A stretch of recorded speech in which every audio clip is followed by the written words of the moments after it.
Welcome to another episode of the Adrienne Ross Show, where sports and culture connect.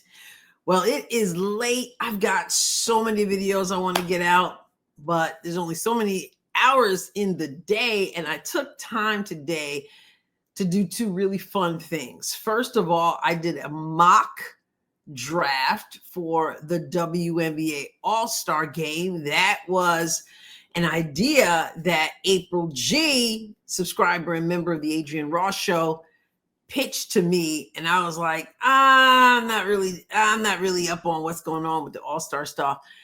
After being away, coming back, blah blah blah, I was just like, I'm kind of out of the loop, but it stayed with me. So we did that. I went live. I only gave a little bit of notice, and we had so many people jump on.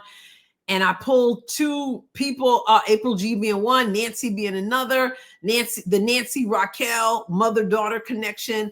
And Nancy and Raquel picked Caitlin's team, and April G picked Napheesa Collier's team. We did it back and forth like a draft. They were on video on the live stream. It was so much fun.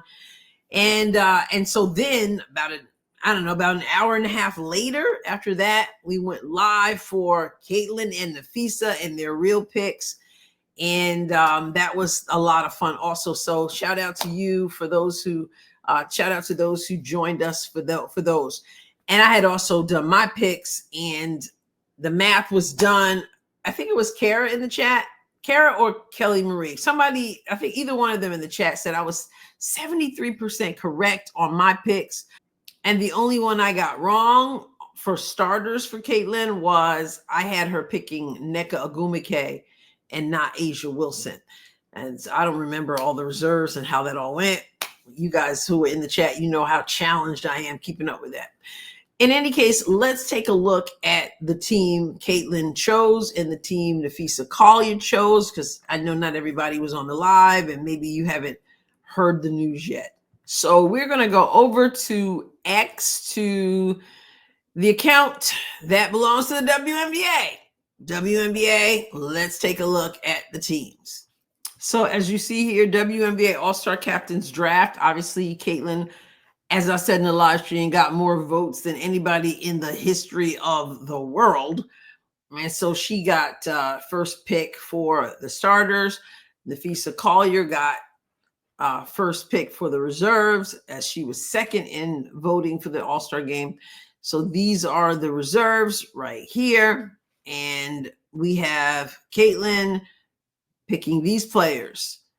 Aaliyah Boston, she picked first. And yes, she picked her. She told you she was going to get her teammates. So Aaliyah Boston, then she picked Sabrina Ionescu, A'ja Wilson, Satu Sabally. And that's the starting lineup. Right. And then Collier picked Breanna Stewart, Alicia Gray, Nneka Ogwumike, and Paige Beckers. Those are the starters. Then we get to the reserves. Collier gets to pick first. She picks her teammate, point guard Courtney Williams. And then, of course, they alternate like they did with the starters. As it turns out, we've got Collier with Courtney Williams, Skylar Diggins, Angel Reese, Alyssa Thomas, Kelsey Plum, and Ryan Howard. And then Caitlin has Kelsey Mitchell because she picked her. She said it. She was going to pick her teammate. So she picked Kelsey Mitchell. So you got the big three in this. Caitlin Clark, Aaliyah Boston, Kelsey Mitchell. Also, Gabby Williams, Sonia Citron, Kiki Irifen, Jackie Young, and Kayla Thornton. These are the rosters for the WNBA All-Star game. So with that in mind, I ask you, which team do you think has the best chance of winning the game? Let's look at the teams, I should say plural again. You take a close look. What's the strongest team, or the stronger team, I should say? Caitlin, Aaliyah, Sabrina, A'ja. I mean, you see what the starting five. I mean, the starting five, Napheesa, Breanna, Alicia, Nneka, Paige Beckers. I look at the starting five Caitlin has and the starting five Collier has.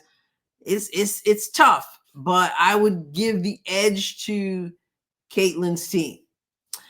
And when I look at the reserves, In the chat, I had people saying that Cece has the offensive advantage, her team, and Collier's team has the defensive advantage. Do you agree? Just taking a look at 6 through 11 from both teams.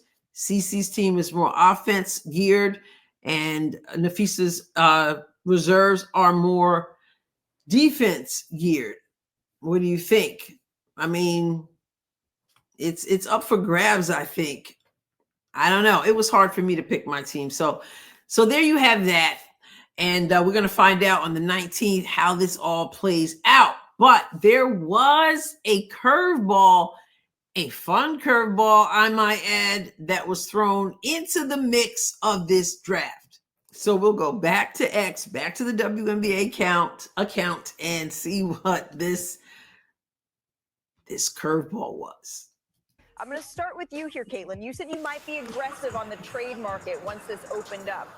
Is there any player that you're looking to get to? And remember, it has to be apples to apples trade here. Starter for starter, reserve for reserve. The good news is you can't go wrong with this type of talent. Anyone looking to make a deal here?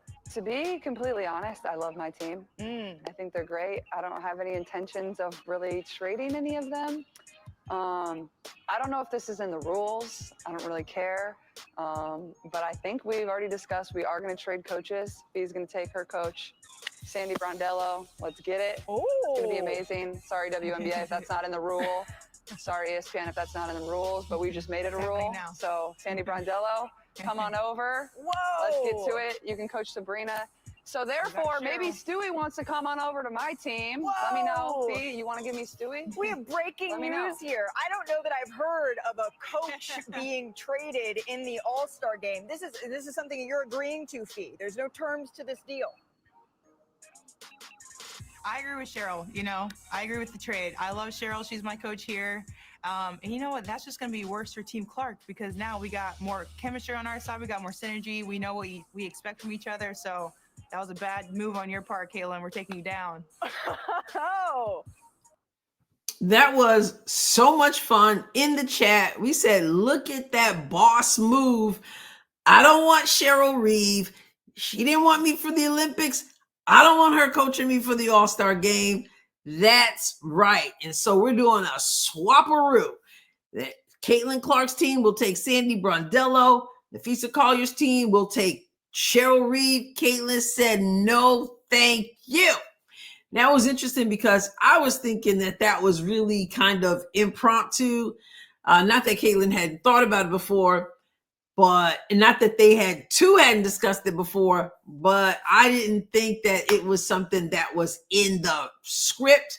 But everybody else whose comment I saw in the chat said this was definitely scripted. This is definitely something that everybody had totally been in on and planned beforehand. And that even so, it was just fun to see the coaches traded. Someone has said that in one of the live streams I did, and I'm like, oh, that's funny, that's a joke. And then they did it, and I'm like, wow. So it was really fun to have that little switcheroo. It's nice in the WNBA with all the drama.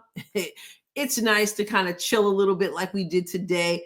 Do some mockery, if you will, not mocking of players, but the mock draft and then the real draft, and just kind of hang out and enjoy it. That's what it's supposed to be like, right? You're supposed to be enjoying it, but there's always so much drama in the WNBA. And speaking of that, I just saw that A'ja Wilson was injured in the game tonight against, it's almost after midnight. By the time you see this, it will be yesterday. But right now it's still Tuesday. And so I see where she went down with a apparent wrist injury in the game against New York. And so understand, I'm just kind of being lighthearted about it because somebody had mentioned earlier today how A'ja Wilson didn't want to go to Indiana for the All-Star game because, those racist Indiana Fever fans, remember last year her saying that? And so she ends up on Caitlin Clark's team. And I just thought, well, I mean, A'ja, if you don't want to go to Indy, don't have to fake an injury. Just say you don't want to go to Indy. And of course, I'm kidding. It's just lighthearted. I'm sure she's not faking for those super sensitive people. And I absolutely hope that all is well and wish her well. But it just kind of seemed interesting after the draft. And then she's going to be on Caitlin's team and they're going to be in Indiana. And it's like, it was a joke. That's all. But in any case, yeah, fun times today. And if you are going to the All-Star game, let us know in the comments that you're going to the All-Star game. And also, when you look at those two teams, which team do you see coming out on top? And I don't mean like a fandom pick. I mean weighing the guards and the bigs and the coaches. And we talked about it. Okay, who's going to run with Caitlin? Can Caitlin's team run? And people in the chat, the consensus seemed to be, yeah, this team is going to be able to run. And we know what the team is. When Caitlin's leading the team, it's better if you're running, you're going to have to be able to keep up. So who do you see coming out on top? Do you agree with what was said, that Cece's team is more offense, Napheesa's team is more defense? And what happens when offense meets defense in an All-Star game? Should be interesting. All right, like I said, get in the comments, chop it up there if you will. Also, subscribe to the channel if you haven't done so. And I'll catch you next time, God willing. God bless you abundant.